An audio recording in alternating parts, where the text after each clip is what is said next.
Hello everyone.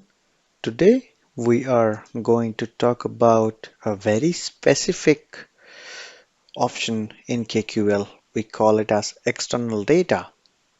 And with the help of this, we basically can query data sources available in anywhere outside the KQL log analytics workspace and available in public domains in different formats like CSV or JSON or multi-part JSON, right? We can actually query them and parse and visualize them in the KQL console here.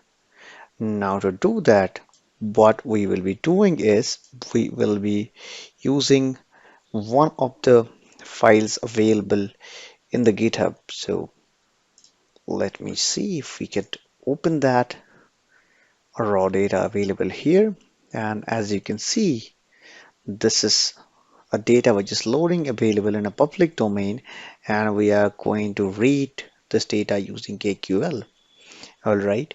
Now to do that, the first thing we're gonna do is go back to the console, type in external data, and within that we would say start typing the columns available we have. And why do we type this? We also have a option to give or define the data type we have and be very selective over there what to pick from there and what not to pick from there.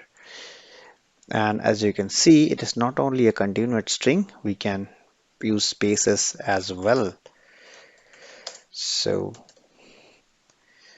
and mostly in this case it would be string, and I would start typing title also as string, and all the column names basically will be comma separated, and I will again start typing a string, and let us limit our search till here, right?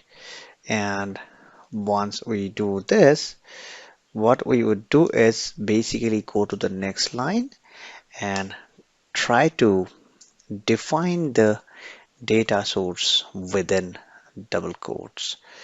So in that case, we would use one of the publicly available data sources, and once this is done, we also need to specify certain other parameters. For example, what format the data is in. So as I mentioned, there are certain supported formats, but in this case, we will be using CSV as a format. And as this is done, we will try to run the query and see how the result looks like. All right. And the query is trying to fetch the data from the external source. And what would happen is, as you can see, all the data stored in the external source being parsed and displayed into column. But you can also see it has copied the header, right?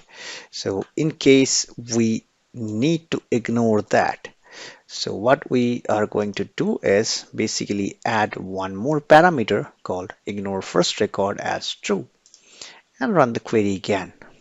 All right. And as you can see, once the result comes in here, the record we are seeing, the first record which was having the headers, is gone. All right.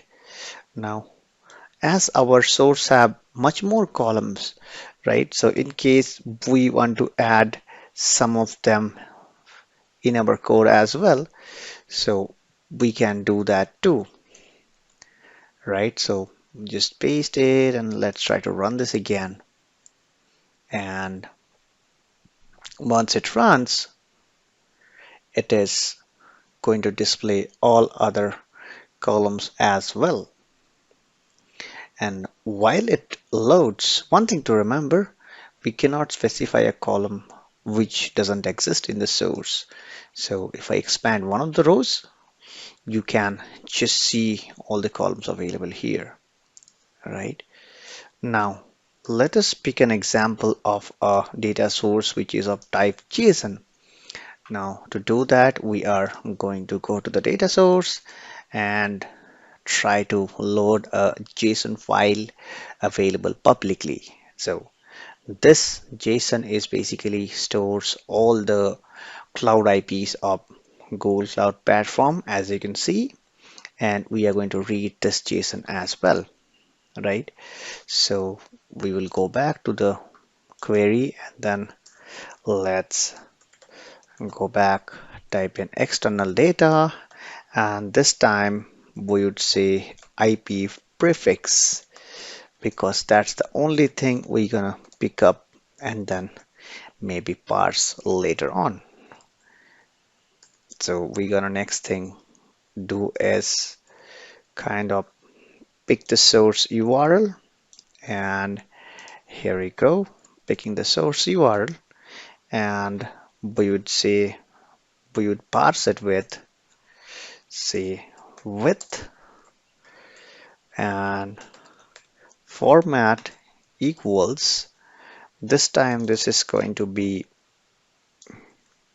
multi-part JSON because you see the JSON whatever we have seen earlier, it is kind of a multi-part JSON have a child nodes inside the JSON, right?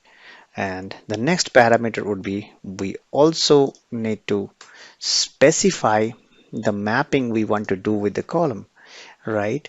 So the mapping should be this way that we would say the first thing, right? First of all, the array has to be within single quotes, and we would say we would define column as, and let us try to define as IP prefix,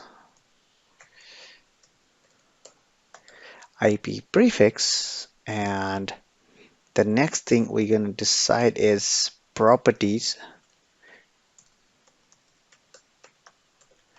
Properties are basically the child nodes, all right, and we're gonna take the child node like the path, all right. So let us paste it here, and that was like one column definition what we want to map to inside the IP prefix. And what we would do is we would kind of replace the next based on our predefined parser or predefined query, I would say.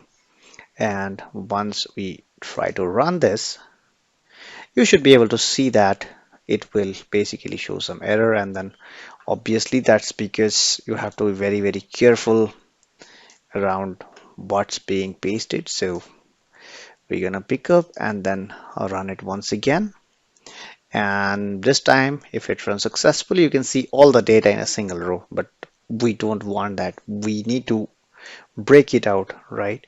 So what do you do is we would add that and convert that as a dynamic data type, and then try to parse it and then do a MV expand with that so that the single row becomes multiple rows. And if I run this, let me try to run it. So once it runs, basically it will show all the IP addresses in a separate row so that that becomes available to be referenced in our code for any reference. Yeah, so as you can see over here, right? So if I expand, so it's going to expand the prefix and the scope, all right? And just to comment out the last line, and if we rerun this, we're going to see some more data which might not be meaningful because they are kind of common for all.